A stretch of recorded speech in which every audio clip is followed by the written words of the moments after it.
Morning, Pete and Pipettes. A very early Saturday morning. Sorry, and everybody else around the spectrum. It's your man here. A very early Saturday morning, 22. So I can't try and do the working out. 22. I've been awake since just before midnight.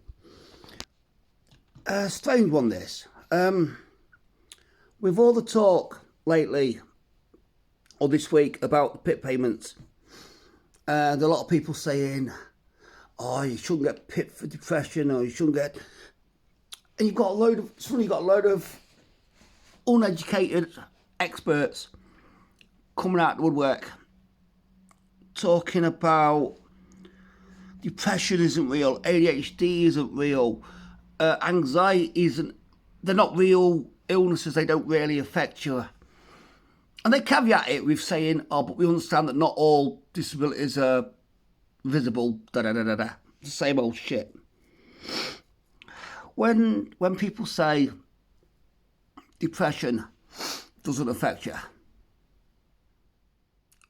that's normally there's a saying that goes, if you don't understand depression, anxiety, panic attacks, da-da-da-da, consider yourself lucky. If you do understand, or the other one is, if you don't understand depression, there's no explanation.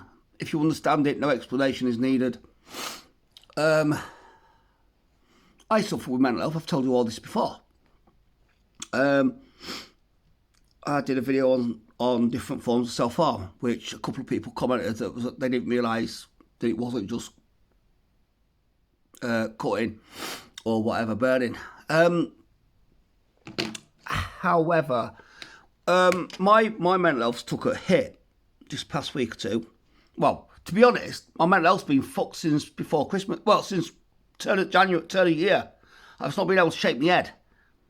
And don't say give your head a wobble. And don't say man up either. The amount of people on telly going, oh, we've just got to man up, be more masculine, da-da-da. There's a saying at AMC, which is a great men's talking club. There's a saying there that says, well, it's not just AMC, but it's amongst the organisations. It says, when we say man up, we generally end up with a man down because that man suddenly feels like he can't talk. Listen to Paddy Pimblett for one, Conor McGregor for another, Tyson Fury for another. But my depression this week, my depression and anxiety this past week or two, several even, has meant I go to bed early and then I wake up early, have a couple of cups of coffee, couple of drinks. Like this yesterday morning, I was having breakfast by 8:30. I had a fucking quiche salad because I'd been awake that long.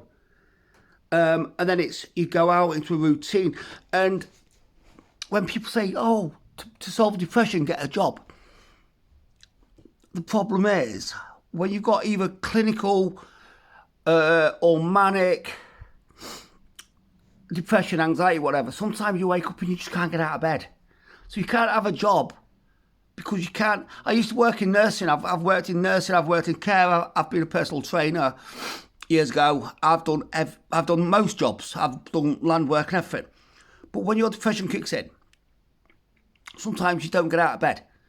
Sometimes you don't wash or shower or shave for weeks. And as for the blokes, sorry ladies, but no, and we also hide behind that mask of stupid humour that I've just done there, which also takes away what people think as serious.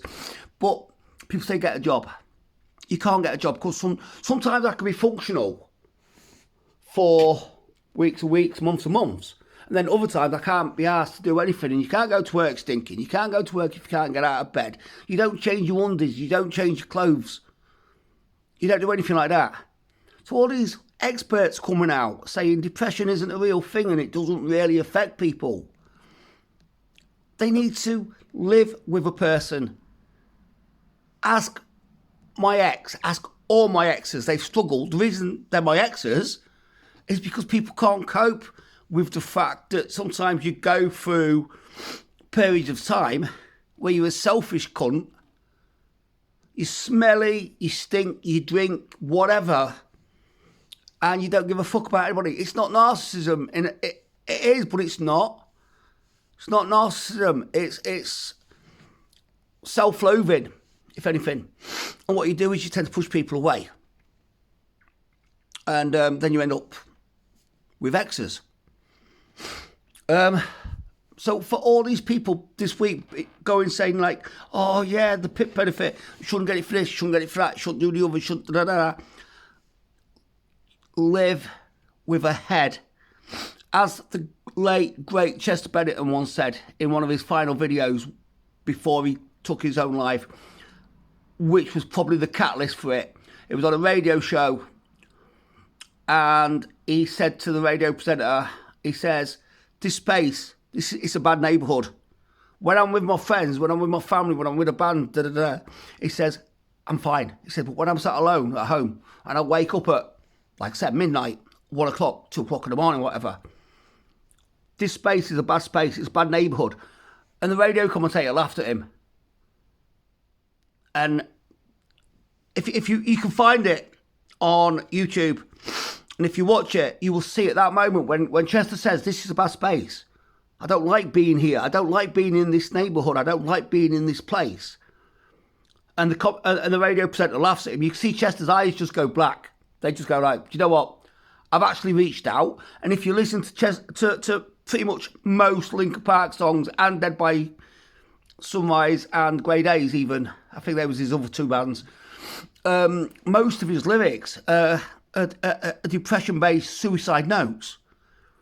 Leave out all the rest, especially One More Light. Numb. Everything is almost a reach out for help. And people just go, oh man, that man is so artistic. You know, he's so fluent with his words. He makes depression sound happy. You know, figure it out. But yeah, if you go find his video, just type in Chester Bennington's last radio interview and you'll see what I mean. It's hard. It's a really hard watch. Chester was on PIP, obviously. He was American. He was very well off. Had a beautiful wife, kids. There's a photo Talinda took the last day before he committed suicide, and he was playing with his kids. They'd got those horrible tasting jelly beans. Some tasted like Brussels sprouts, some tasted like whatever. And he was having a laugh and a joke. And then later on that night, he took his own life. So yeah. So don't belittle people that are depressed. I know there's a culture of people trying to self-diagnose nowadays, and it's not just it's not just the COVID situation that's caused it. Years ago, I remember watching one of my exes watched Hollyoaks, and there was a young girl that self-diagnosed with BPD, and I got a diagnosis of BPD at the time, and they really over-dramatised it. It was like they had a character that smoked dope on Monday, and by Friday he was beating some old lady up to get heroin. I know there's situations where people do take advantage and take the piss, but for people with serious clinical and manic depression or anxiety or panic attacks or whatever, don't belittle them. Because you never know. They're sat in a room well, it's now 10 to 2 in the morning. You know, this is probably about the 8th day I've been awake around this time in a row. And then what I'll do is I'll have a couple of cups of coffee, I'll have a beer because that's my life. And then at 8 o'clock in the morning I'll have some breakfast. I'll go out for a walk if the weather's nice. Got to be back in early because I'm on a banning order from footy, so blah, blah, blah. Have a couple more drinks. I'll have some more tea, and I'll be in bed by 7 o'clock. And then I'll do the same again tomorrow night, and the next night, and the next night, and the next night, until I snap out of it. But there is no snapping out of it. So yeah, just don't belittle anybody that that is seriously, genuinely struggling with mental health and depression. Just be kind. Although I don't hashtag that because that's bullshit. Just understand or listen, but don't judge. Listen but don't judge. That's probably the better way of saying it. So as always, Take care. Look after yourselves. Look after your friends, your neighbours, your elders, your relatives, anybody around your table, anybody that needs it. Like I say, not be kind, just don't judge. Take care of yourselves. Stay safe, stay loud, stay proud. Peace.